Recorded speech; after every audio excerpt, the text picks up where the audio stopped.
Mapping Unitive States. What does that mean? And I want to say that, firstly, this is supervised by Celia Morgan, Peter Sjöstedt-Hughes. Where's Peter? Oh, he's not here. Okay. And Leor Roseman. And yeah, it's been quite the journey on this one. So here we shall start. So, what are unitive states? Okay. So, let me start with the story. When I was younger, quite young, I had an awakening, a proper unitive experience, where I saw how every person, every thought, every moment was interwoven into this vast web of electric connection, this mesh. And it was on psychedelics. And when the trip ended, it was gone. But I felt like this interconnection, this oneness that I had with everything. It made me from an atheist to like, I don't know what the hell I am. So it was like what you call an ontological shock. But I made the classic mistake of chasing the experience. Bad idea. You don't chase the experience. But it was the most profound moment of my life. So how could I let it go? Eventually, I found myself in Dharamshala in India, where there's a Tibetan government in exile, and His Holiness the Dalai Lama lives there, and we have some of the best meditation teacher there. And this is where I learned how to navigate these unitive states. Not just glimpse them, but stabilize them, understand them, what they were. So like as Jason was talking about, like it's very difficult to talk about these states, but still we're trying to, as phenomenologists and philosophers, understand them. But the Buddhists kind of have been doing this for maybe 2,500 years, and from the Vedas all the way back, you know? So I think they know a little thing or two. And you know, William James, I don't know, father of psychology, he said that when we become one with the absolute, we become one with the absolute and become aware of our oneness. This is how these states are. So I'm curious to know how many of you have ever had this kind of oneness or ego dissolution experience. Please raise your hands. Please look around you. And it's bizarre, isn't it, that we haven't studied this properly? It's crazy. It's like every time I speak about this, it's like 90 to 100% of the people in these psychedelic rooms have had these experiences. This is what the experience is, really. And it's more common than we think. But we can touch awakening for a moment. But without the right framework, it slips away, or worse, puts us in very challenging situations, and we don't know what to do with them. So unitive states is kind of like an umbrella term for a kind of mystical, kind of metaphysical, and kind of psychedelic experience. It's like the golden nugget of experiences, really. The actual crux of it, really. So as we know from research, many researchers, I couldn't put all the papers on it, but in psychedelic science overall, we know now that the depth of the unitive state is directly correlated with its therapeutic effect. This is why psychedelics work. The experience matters. Arguably, it's central, but we don't have a clear vocabulary, as we said. Jason pointed out, and a way to map these states, really, like their variations, their gradients, and their depth. And we don't have the right tools to help people comprehend and stabilize them, so we can move from state to trait changes, really. We're trying, but let's see what we got here. And on top of that, we have to deal with what we call the ontological shock, as we said, that it's a total shift in our perception of reality.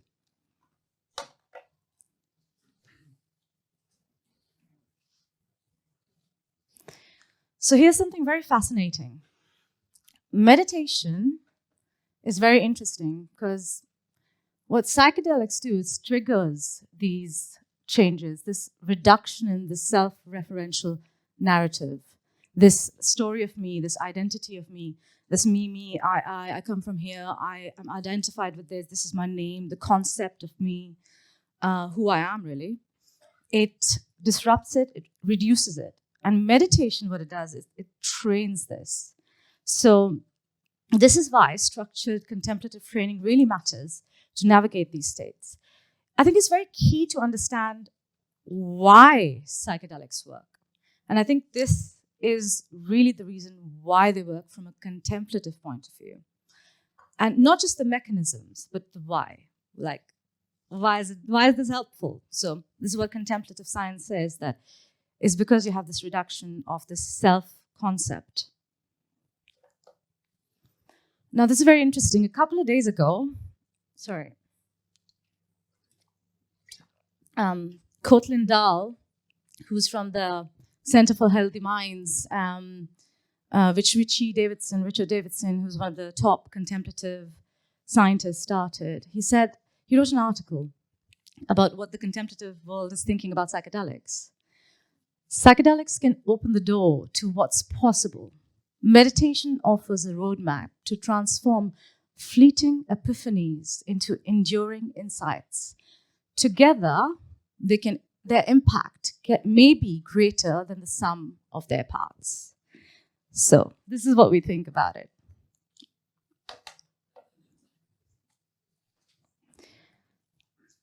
So at the moment, what am I doing? And what's happening in the contemplative world? So right now, we are in what we call the third wave of contemplative science. And Harvard Meditation Research Program, who I'm collaborating with at the moment, is at the edge of this, and it's leading the way. So I'm with Harvard. What I'm doing right now is that we're working to model non-dual awareness, not just as a state of consciousness, but as a way of being in the world. Now, non-dual awareness or non-dual states are kind of part of unitive states. I'll explain to you more what it is, but the feeling is of unitive states. The experience is similar, but it's a little bit more metaphysically differentiated. I'm also working with the philosopher Peter Sjöstedt-Hughes to bridge this East-West divide, so we can begin to understand what's really happening here from an East-West perspective, because it's very difficult to translate. This has been a problem for a long time. And we're going to try to do it philosophically and phenomenologically. We're all trying to do that.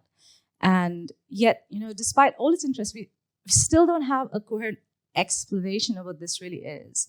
What the research does, however, show is that these states are not, what we're writing about right now is very interesting.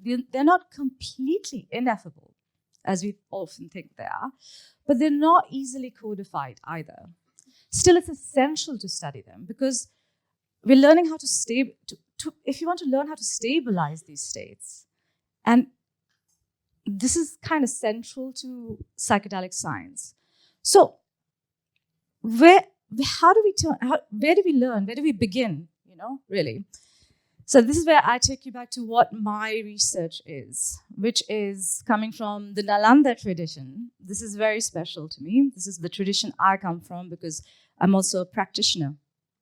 Now, the Nālandā tradition was a little bit like the great Library of Alexandria of the East. It's from the East, so many people haven't heard of it, but it was that big. And it was a university that was there from the 2nd to the 12th century. And it was the first place to systematically study unitive, or what the Buddhists call non-dual states, in a scholarly manner. This is long before neuroscience or psychedelic research, which is quite novel over here. Buddhist scholars mapped these states, and we're still trying to catch up with them. So, what the His Holiness says is the source of all Buddhist knowledge we have comes from Nālandā, which is incredible. So that's why we need to get into it and learn something maybe from our ancient civilizations. So what does the Nālandā tradition teach us? So how do we conceptually understand how to deal with these experiences? We have what we call the view, or the middle way. This is Nagarjuna's Madhyamaka. Mouthful, I'm not going to talk about the Sanskrit terms, but I'm going to try to translate it for you. So what does it mean, the middle way? This is the core of my research. The view, it teaches us that everything is interconnected and arises interdependently, yet our subjective experience has no inherent existence. So just imagine, your experience is like a dream. If you believe in it too much, you get lost in it. But if you dismiss it entirely, you miss its depth and you forget about it, what happened. So here's the challenge. If you get stuck in one perspective, we risk either going into nihilism, denial, or eternalism, reification, where we think everything is fixed or this is ultimate reality and that I've become this God, this oneness, And according to Buddhism, and this is very important, they're both traps. Okay? So this is actually it's very key because they're both traps. We're not to fall into denial, this wasn't real, and we're not to fall into reification. So this is what I propose. I propose this ontological plasticity, or actually I'm working on also a term called phasic ontology, where every different state has a different kind of ontological experience, like ontophenomenology, The ability to adapt to different states of being. This is what the view teaches us, really. Each stage of navigating non-ordinary states brings us a different perception. So the view teaches us skillfully how to move through these states without clinging to any certain experience. And through meditation, the view, we can train the mind to hold this unitive awareness beyond the peak moment. So, what is this view? Okay, I'm going to try to be very precise here. There are two ways of knowing reality. One is the relational, what we experience every day, and the ultimate. Now, the ultimate is the unitive state that you've experienced with psychedelics. From a relational perspective, nothing exists on its own.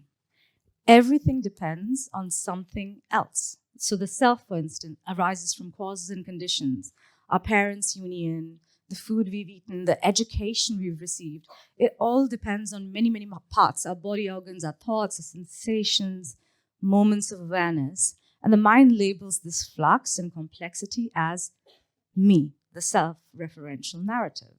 But if you look closely, there is no solid, independent self anywhere. And this is what we call Vipassana. The absence of this self-existing me is the ultimate reality. It's what we call emptiness, technical term, but it's actually quite difficult. If you have to really experience it and get into it. So this is where non-duality comes in. These two, relational and ultimate, they're not in conflict, not in the Nālandā tradition, not in this particular Madhyamaka, Nagarjuna's Madhyamaka that I'm talking about, the middle way. They're not in conflict. They're non-dual. So they're not the same. There's no oneness, but they're non-dual. They're together. But ordinarily, we confuse the relational view with the ultimate view, or vice versa.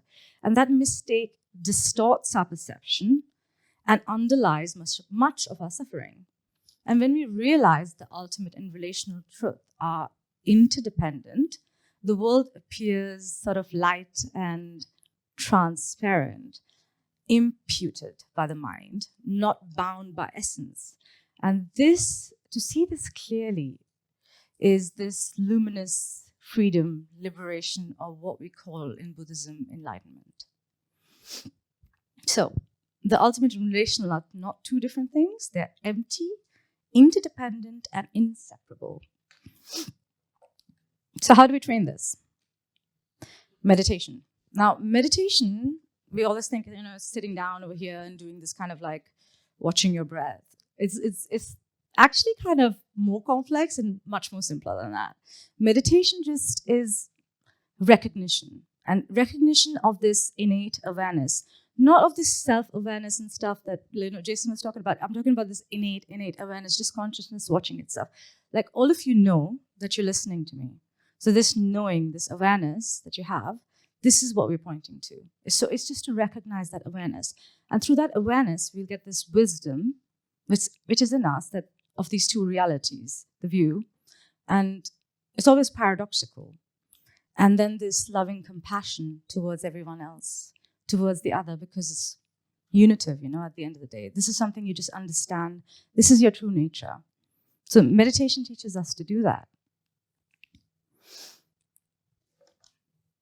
So what does this map look like? What does this framework really look like? This is where the contemplative traditions and modern science kind of converge. So in the Nālandā tradition, what we are trying to do from there, this is a method of the Nālandā tradition actually, of using phenomenology and ontology and investigation at the same time. So I'm trying to do that. I'm trying to do it the Nālandā style. So I'll be using microphenomenologies to study both psychedelic and meditative states. And I'm going to do microphenomenology with tantric monks. And I'm going to do a psychedelic comparative analysis as well to see how we're experiencing this similarly and differently, really. And the Madhyamaka's view, the East-West bridge, and making this ontological taxonomy of what these experiences are so we can categorize them properly. And then I'm going to do a Delphi study with to really get a consensus from the best teachers, the contemplative teachers, psychedelic researchers in the world, to really see how we can actually make a proper framework for contemplative science within psychedelic therapy. So that's what my framework would kind of look like. And it'll be the beginning of it. It's foundational. So what's the future? Yeah, what's the future of this framework? Oops, sorry. So right now we're in the frontiers here in BC of mapping these internal worlds. So my foundational framework helps contextualize these unitive states with the preparation, navigation, and integration of these experiences for both psychedelic therapies, retreats, and other formats as well, but also for contemplative science. How can psychedelics be used? It can go both ways, really. It helps us deal with the ontological shock, really grounds it. It helps give us a vocabulary to talk about the gradients and variations of the experience using this ancient knowledge. And it helps consciousness research in general, helping chisel away at the hard problem of consciousness. What I think is most exciting is, imagine psychedelics were a part of a contemporary psycho-spiritual movement alongside meditation in our process of awakening to our innate nature, which is awareness, wisdom, and loving compassion, beyond just therapy, for community and connection. And we can also focus on preventing mental illness rather than just focusing on curing it. So that's my kind of vision with this. And also helping us overcome this meaning crisis, this separation we feel.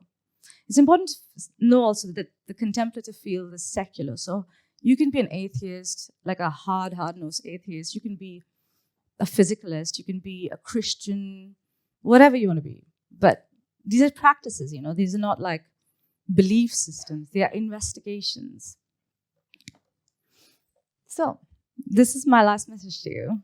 What would it look like to live in this non-dual awareness? This being, not as a state, but a trait. And remember, do not get lost in experience. Use these experiences to propel a life of awareness, wisdom, and loving compassion for the benefit of all beings, not just human beings, but all beings. All beings. Plant beings, entity beings, all beings. All beings without exception. Thank you.